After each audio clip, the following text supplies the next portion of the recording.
Good morning everyone. आयुक्तालय college शिक्षा जयपुर के ज्ञान सुधा सक्सेस साथी चैनल पर आप सभी का एक बार पुनः स्वागत एवं हार्दिक अभिनंदन।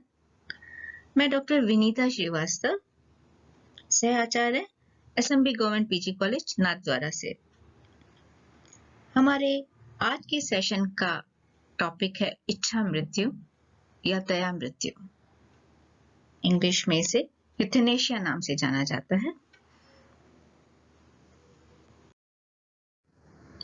इच्छा मृत्यु एक विवादास्पद मुद्दा है जो हमारे समाज की नैतिकता, मूल्यों और विश्वासों को समाहित करता है। इस मुद्दे से कानून के अलावा मेडिकल और सामाजिक पहलू भी जुड़े हुए हैं। यह पेचीदा और संवेदनशील मुद्दा माना जाता है। दुनिया भर में इच्छा मृत्यु की इजाजत देने की मांग बड़ी है। यूथेनेशिया, इच्छा मृत्यु, दया मृत्यु, मर्सी किलिंग, आत्महत्या, सहायता से आत्महत्या पर्यायवाची हैं जो इच्छा मृत्यु के लिए उपयोग किए जाते हैं। प्रतियोगी परीक्षाओं के दृष्टिकोण से देखें तो इच्छा मृत्यु या दया मृत्यु एक महत्वपूर्ण टॉपिक है, विशेष तौर से वहां जहां वर्तमान मुद्दों के विषय में प्रश्न पूछे जाते हैं। यूपीएससी सिविल सेवा परीक्षा की तैयारी करने वाले विद्यार्थियों के लिए भी यूथेनेशिया उपयुक्त टॉपिक है, विशेष तौर से सामान्य अध्ययन पेपर 2 के तहत, जहां शासन, गैर सरकारी संगठनों की भूमिका, स्वास्थ्य और सामाजिक क्षेत्र के लिए नीति विषय है। वहां यूथेनेशिया एक उपयुक्त टॉपिक है। सामान्य अध्ययन पेपर 4 के तहत आचार विचार, नैतिकता और मूल्य के अंतर्गत भी इच्छा मृत्यु या दया मृत्यु को स्थान दिया गया है। सबसे पहले देखते हैं कि इच्छा मृत्यु कहते किसे हैं, है क्या इच्छा मृत्यु। विकिपीडिया की परिभाषा इस संदर्भ में हम लेते हैं। इच्छा मृत्यु अर्थात यूथेनेशिया मूलतः ग्रीक अथवा यूनानी शब्द है, जिसका अर्थ यू मीन्स अच्छी, थेनेटोस मीन्स मृत्यु, यानी अच्छी मृत्यु होता है। यूथेनेशिया, इच्छा मृत्यु, मर्सी किलिंग, दया मृत्यु इत्यादि कई पर्यायवाची हैं इसके, और इच्छा मृत्यु पर दुनिया भर में बहस जारी है। इस मुद्दे से कानूनी के अलावा मेडिकल और सामाजिक पहलू भी जुड़े हुए हैं। यह एक बहुत ही पेचीदा और संवेदनशील मुद्दा माना जाता है। कॉलिंस अंग्रेजी शब्दकोश के अनुसार इच्छा मृत्यु किसी ऐसे व्यक्ति को मारने की प्रथा है जो बहुत बीमार है और कभी भी बेहतर नहीं होगा। ऐसे व्यक्तियों के दुख को समाप्त करने के लिए आमतौर पर उनके अनुरोध पर या उनकी सहमति से किया जाता है। अब देखते हैं इच्छा मृत्यु को और किस तरह से परिभाषित किया जाता है या जाना जाता है। एक परिभाषा कहती है कि इच्छा मृत्यु का तात्पर्य है एक लाइलाज और पीड़ायुक्त बीमारी या एक अपरिवर्तनीय कोमा से पीड़ित रोगी की दर्द रहित हत्या। लेकिन कुछ अन्य उदाहरण भी हैं। कुछ ऐसे लोग जो बीमार नहीं हैं, लेकिन उन्हें लगता है कि वो बहुत अच्छे तरीके से अपना जीवन जी चुके हैं और अब एक डिग्निफाइड तरीके से अपने जीवन को समाप्त करना चाहते हैं। लेकिन ऐसे लोग आत्महत्या नहीं करना चाहते और बहुत बार उन्होंने सरकारों से इच्छा मृत्यु की मांग की है। विभिन्न विपत्तियों में फंसे हुए लोग भी अक्सर सरकार से इच्छा मृत्यु की मांग करते हैं। कई मामलों में इच्छा मृत्यु का निर्णय व्यक्ति के अनुरोध पर किया जाता है, लेकिन ऐसे समय भी होते हैं जब व्यक्ति कोई निर्णय लेने में असमर्थ होता है, जैसे छोटे बच्चे या कोमा में कोई पेशेंट।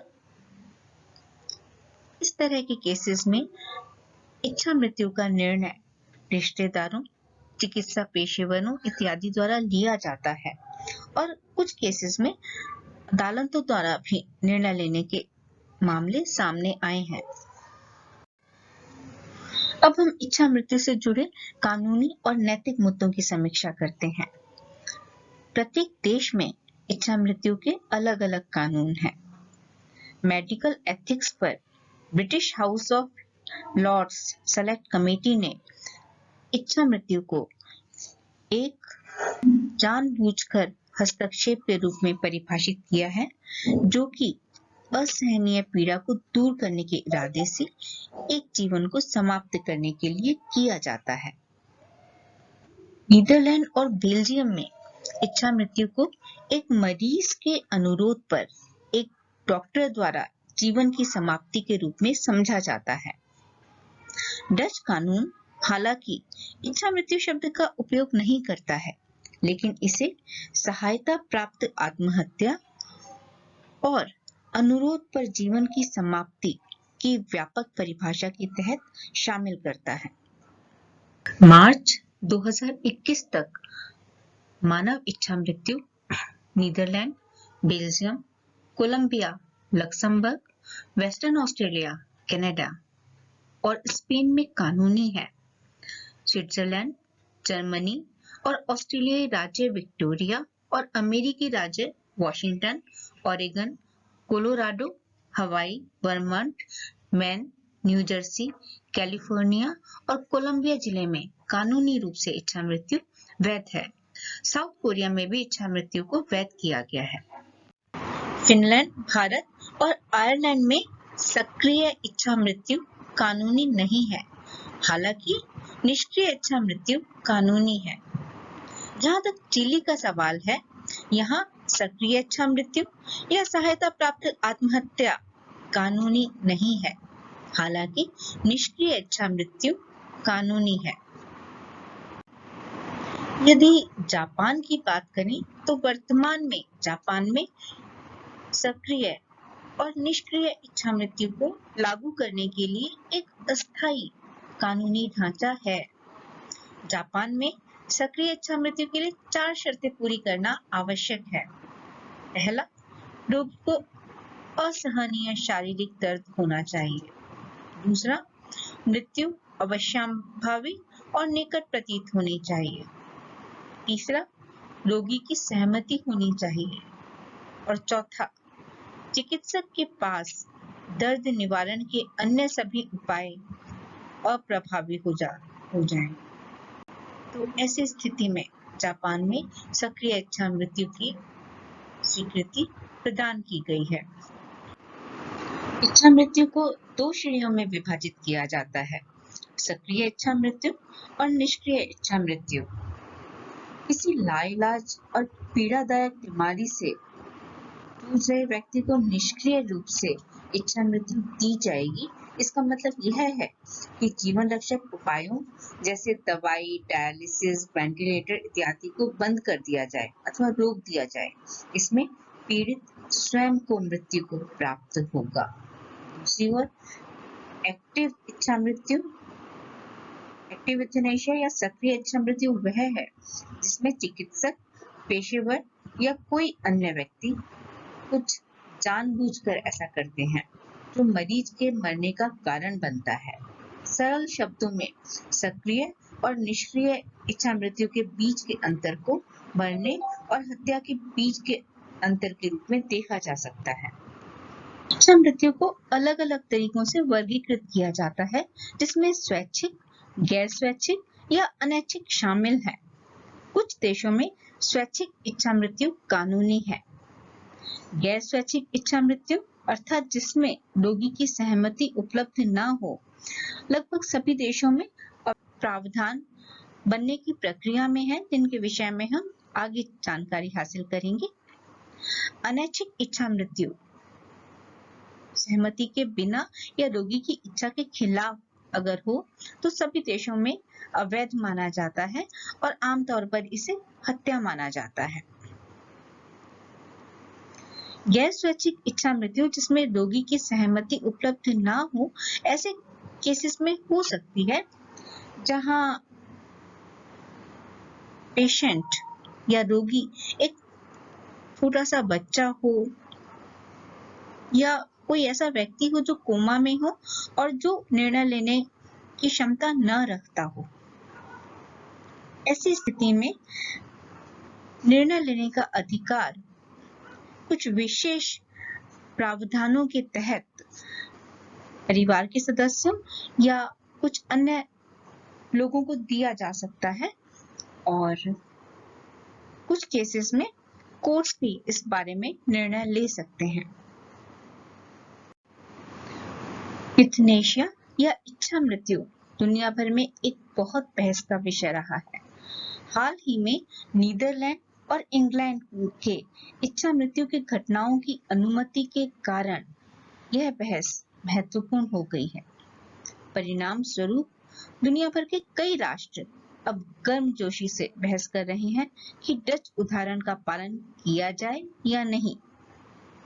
हाल ही में अरुणा शानबाग मामले में हमारे सर्वोच्च न्यायालय ने इस बिंदु पर अपना निर्णय दिया है और भारत में निष्क्रिय इच्छा मृत्यु की अनुमति दी है।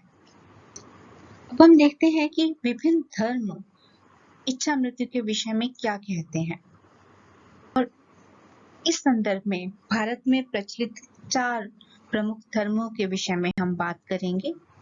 हिंदू, मुस्लिम, सिख और ईसाई धर्म। हिंदू धर्म में इच्छा मृत्यु पर 2 तरह के विचार हैं। एक विचार कहता है कि एक दर्दनाक जीवन को समाप्त करने में मदद करके एक व्यक्ति एक अच्छा काम कर रहा है और इसीलिए अपने नैतिक दायित्वों को पूरा कर रहा है। वहीं दूसरा मत कहता है कि एक व्यक्ति जीवन को समाप्त करने में मदद करके, भले ही यह पीड़ा से भरे व्यक्ति की हो, मृत्यु और पुनर्जन्म के चक्र को परेशान कर रहा है, डिस्टर्ब कर रहा है। यह करना एक बुरी बात है और इच्छा मृत्यु में शामिल लोगों को रोगी के शेष कर्म को वहन करना पड़ेगा। इसी तर्क से पता चलता है कि जीवन समर्थन मशीनों पर एक व्यक्ति को कृत्रिम रूप से जीवित रखना भी एक बुरी बात होगी। हालांकि उपचार में एक अस्थायी प्रयास के रूप में एक जीवन समर्थन मशीन का उपयोग एक बुरी बात नहीं होगी। आदर्श मृत्यु एक सचेत मृत्यु है और इसका मतलब है कि यदि वे मानसिक सतर्कता को कम करते हैं तो प्रशामक उपचार एक समस्या होगी। मुसलमान इच्छा मृत्यु के खिलाफ हैं। उनका मानना है कि सभी मानव जीवन पवित्र हैं क्योंकि यह अल्लाह द्वारा दिया गया है और यह अल्लाह चुनता है कि प्रत्येक मनुष्य कब तक जीवित रहेगा। इंसान को इसमें दखल नहीं देना चाहिए। इच्छा मृत्यु और आत्महत्या इस्लाम में हत्या के कारणों में शामिल नहीं है। इस्लाम के तहत आत्महत्या और इच्छा मृत्यु की स्पष्ट मनाही है। कहा गया है कि न्याय के अलावा जीवन को न लें। जीवन को अल्लाह ने पवित्र बनाया है। कहा गया है कोई भी व्यक्ति अल्लाह की आज्ञा और नियत अवधि के अलावा कभी नहीं मर सकता है। ये निर्देश है कि खुद को नष्ट मत करो। निश्चित रूप से अल्लाह सदा आप पर दया करता है। लेकिन कुछ इस्लामिक संस्थाएं हैं जो इच्छा मृत्यु के विषय में कुछ लचीला मत रखती हैं। उनका मानना है कि अगर कोई रोगी सघन शिथिल अवस्था में है तो उसकी जिंदगी को जबरदस्ती खींचना कोई अच्छी बात नहीं है। यदि जिंदगी की कोई होप नहीं है तो ऐसी स्थिति में जिंदगी को जबरदस्ती खींचने वाली प्रक्रियाओं को डॉक्टर्स के द्वारा रोका जा सकता है। Islamic medical association of America, जिसे ईमाना नाम से भी जाना जाता है, कहती है कि जब मृत्यु अपरिहार्य हो जाती है, जैसा कि चिकित्सकों द्वारा निर्धारित किया जाता है, तो रोगियों को अनावश्यक प्रक्रियाओं के बिना मरने की अनुमति दी जानी चाहिए। जबकि एक जीवन समर्थन को बंद करने की अनुमति है। कुछ दर्द निवारक दवाओं के उपयोग के साथ जल्दबाजी में मृत्यु की अनुमति नहीं है, क्योंकि यह इच्छा मृत्यु के बराबर होगा। ईसाई ज्यादातर इच्छा मृत्यु के खिलाफ हैं। उनका तर्क है कि जन्म और मृत्यु जीवन की उन प्रक्रियाओं का हिस्सा है जो ईश्वर ने बनाई है, इसलिए हमें उनका सम्मान करना चाहिए। यह इस तर्क पर आधारित है कि जीवन मनुष्य की ओर से एक उपहार है, इसलिए किसी भी इंसान के पास किसी निर्दोष व्यक्ति की जान लेने का अधिकार नहीं है, भले ही वह व्यक्ति मरना चाहता हो। अब हम सिख धर्म की बात करते हैं।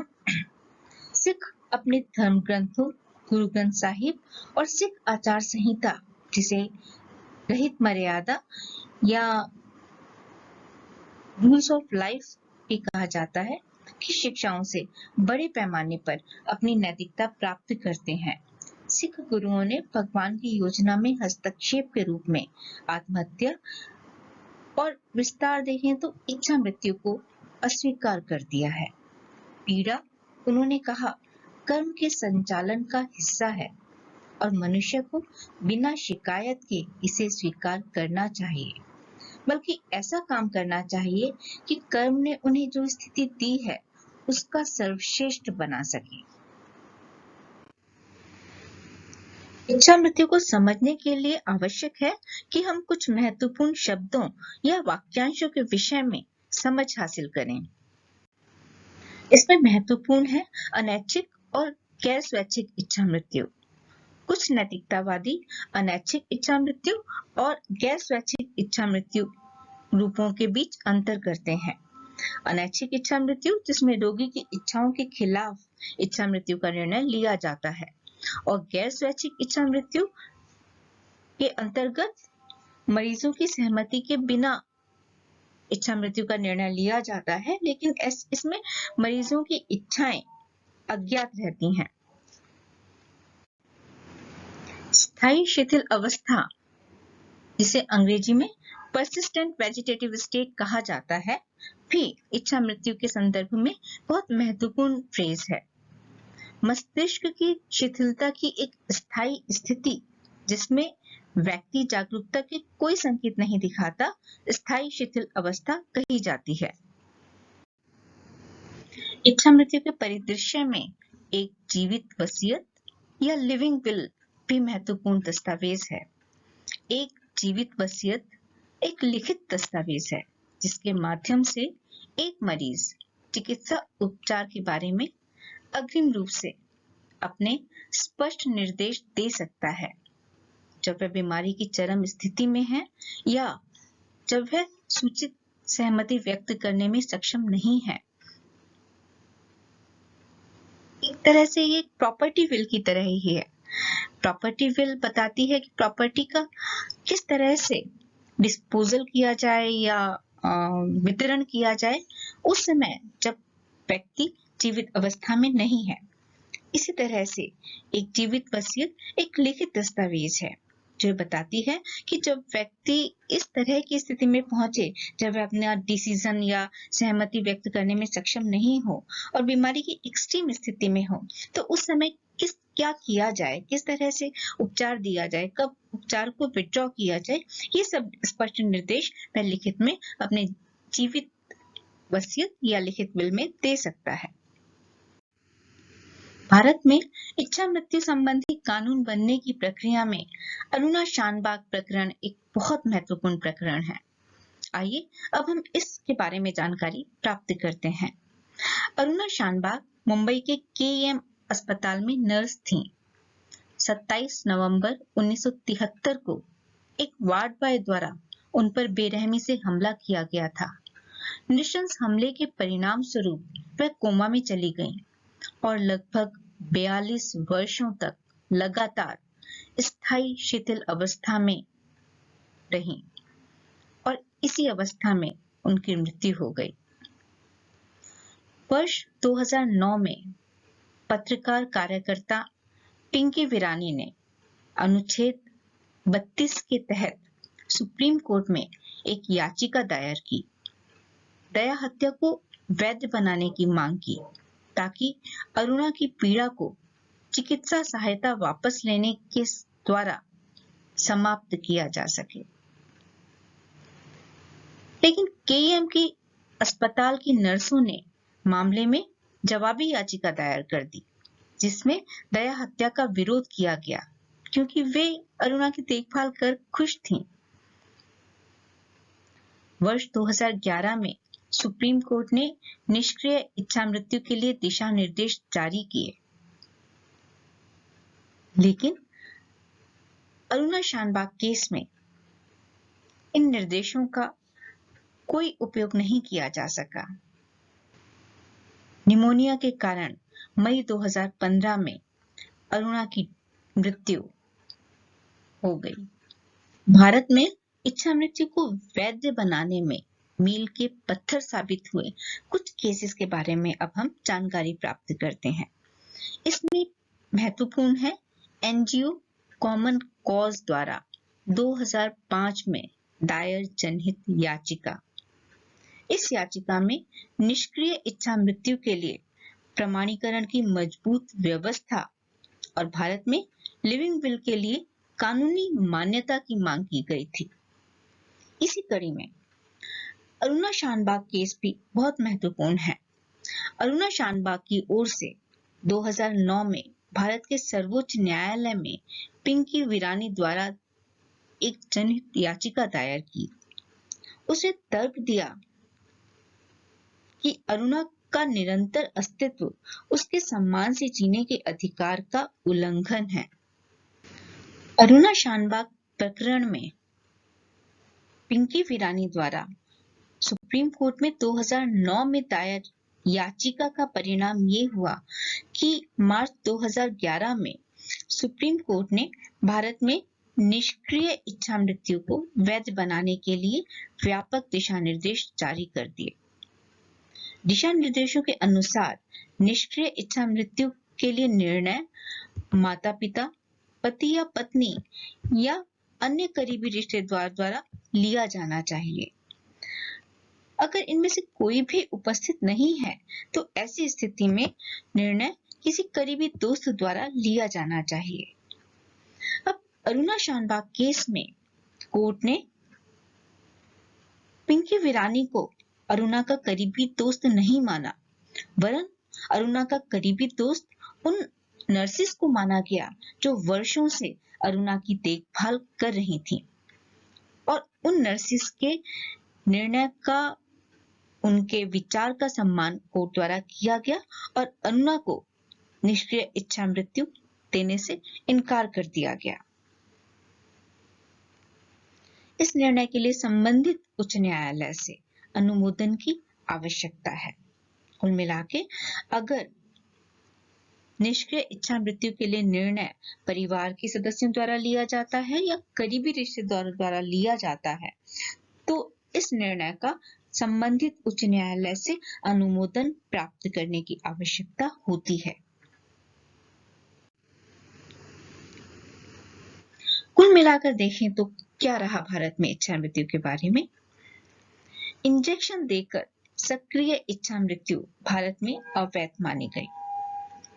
सुप्रीम कोर्ट के मार्च 2011 के अरुणा शानबाग केस के फैसले के बाद भारत में निष्क्रिय इच्छा मृत्यु कानूनी मानी गई, इसे कानूनी स्वीकृति मिल गई।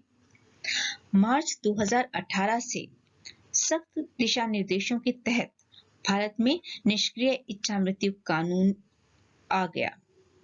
इसके लिए निष्क्रिय इच्छा मृत्यु दिए जाने के लिए यह जरूरी है कि मरीजों का एक जीवित इच्छा पत्र या लिविंग विल हो जिसके माध्यम से मरीज अपनी सहमति दें। दूसरा, वो बीमारी की चरम अवस्था में हो और तीसरा, या वो स्थायी शिथिल अवस्था में हो। ऐसी स्थिति में सख्त दिशा निर्देशों के तहत भारत में निष्क्रिय इच्छा मृत्यु दी जा सकती है। कुल मिलाकर भारत में देखें तो निष्क्रिय इच्छा मृत्यु की उच्चतम न्यायालय ने 2 स्थितियों में अनुमति दी है। पहला, ब्रेन डेड मरीज जिससे वेंटिलेटर को बंद किया जा सकता है, और दूसरा लगातार स्थायी शिथिल अवस्था, जिसे परसिस्टेंट वेजिटेटिव स्टेट भी कहा जाता है, जहां फीड या पानी को घटता हुआ या हटाया हुआ किया जा सकता है। साथ ही दर्द निवारक तत्वों को भी जोड़ा जा सकता है। तो बहस अभी जारी है इच्छा मृत्यु के बारे में, भारत में भी और विश्व के विभिन्न देशों में भी। क्या वैध करें, क्यों वैध करें, कानूनी रूप से क्या परिवर्तन लाएं? क्या गारंटी है कि इच्छा मृत्यु कानूनों का दुरुपयोग नहीं किया जाएगा?